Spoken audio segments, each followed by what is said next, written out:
The Pennine Hills of northern England. In the 1960s, they became infamous for the so-called Moors murders, when 4 children were buried here after being sexually assaulted and tortured to death. Now, Hyde has become the focus of another investigation into a man who could be one of the most prolific serial killers the world has ever known.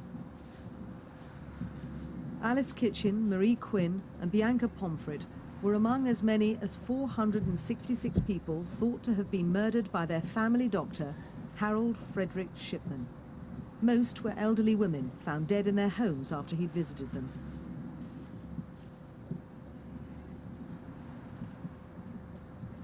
Shipman ran a general practice in Hyde. He had the respect and trust of his patients. But a grim picture emerged in Preston Crown Court in January 2000. At his trial, the jury heard how Shipman killed his patients by injecting them with overdoses of diamorphine or heroin. He was tried in the presence of his wife, his children, and the relatives of some of his victims. Eventually, Shipman was sentenced to life in prison for the murders of 15 people. The Crown Prosecution Service, the police and prosecuting counsel have worked together to bring to justice the most prolific serial killer this country has known. We hope we can now have the space and the time to remember my mum as she was, a happy, active, caring, energetic, loving person whom we miss so much.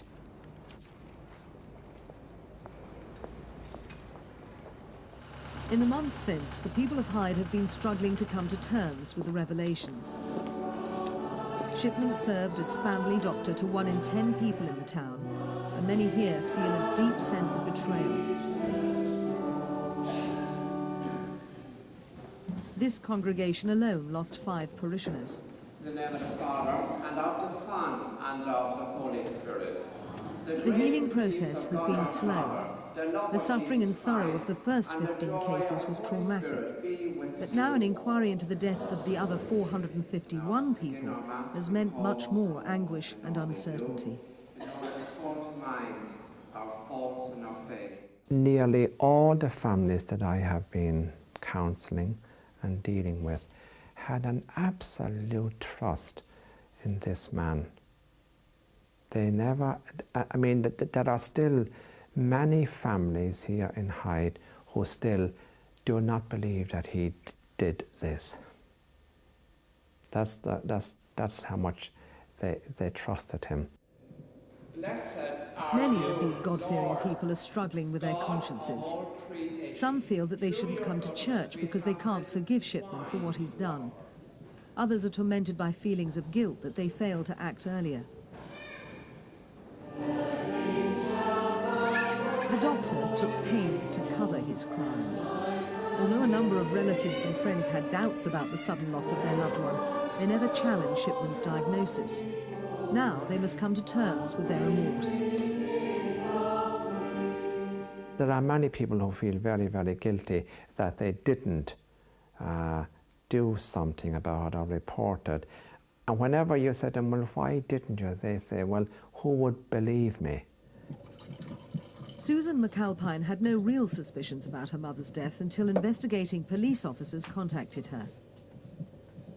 When I saw the newspaper reports of what was happening in Hyde, I obviously recognised the doctor's name as being my mother's doctor. It's difficult to say, but something somewhere clicked, although I probably wouldn't have rung the police myself. But I followed the newspaper reports from then on, and I wasn't terribly surprised when the police contacted me. People like Susan have needed help coming to terms with their grief. The Tameside Victim Support charity provided comfort and information to the bereaved throughout the trial. Charity worker Helen Ogborn says the impact has been devastating. We have a complete range of emotions, from people who've been very, very angry, who feel they've got an awful lot inside them that they need to vent, people just desperately upset, you know, who have always gotten on with their lives and coped and been confident, all of a sudden that confidence goes. They feel as if they don't know where they're going to. You've got people who are just kind of walking around a bit numbed at the time, don't really know what to do, how to take it in. Doctors at another surgery in Hyde were among the first to raise suspicions about Shipman's activities. They became concerned about the unusually high number of deaths registered by his surgery in comparison to their own, and they prompted the police investigation. But despite this, confidence in the medical profession has been badly shaken by the revelations of the Shipman case. Dr. Shipman was a murderer. Not only was he a murderer, he was a serial murderer. And he was a serial murderer who happened to be a doctor.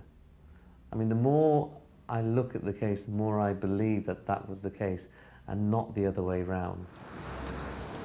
The inquiry brought to light a previous conviction against Shipman dating back more than 20 years, which should have barred him from opening his surgery. He'd been charged with committing forgery and fraud to feed a drug addiction. In the small-town atmosphere of Hyde, Shipman appeared to be a caring and conscientious general practitioner. But behind the facade of normality, he was driven by a need to kill, which he did over and over again. A pattern emerged. His victims were mainly elderly women, widowed or divorced, and living alone.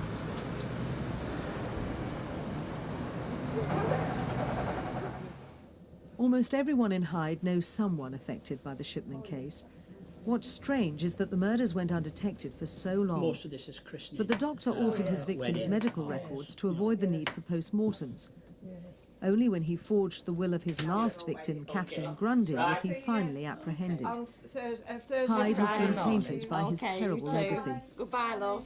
The papers have called the town the Jekyll and Hyde town, murder town #1, because we've had the two most notorious murders probably in England, the Moors murders and the Shipman affair, which one dealt with young children and the other was older people. And I mean, there was both worldwide murders. True to the spirit of a northern market town, Hyde is a resilient community. People are learning to get on with life as before, but it'll be a long time before they can put the Shipman affair behind them.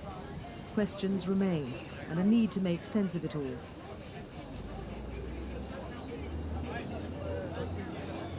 Could people have acted sooner? And was it some grandiose desire by Shipman to control life and death? Even with an inquiry underway, it seems unlikely that anyone will ever know.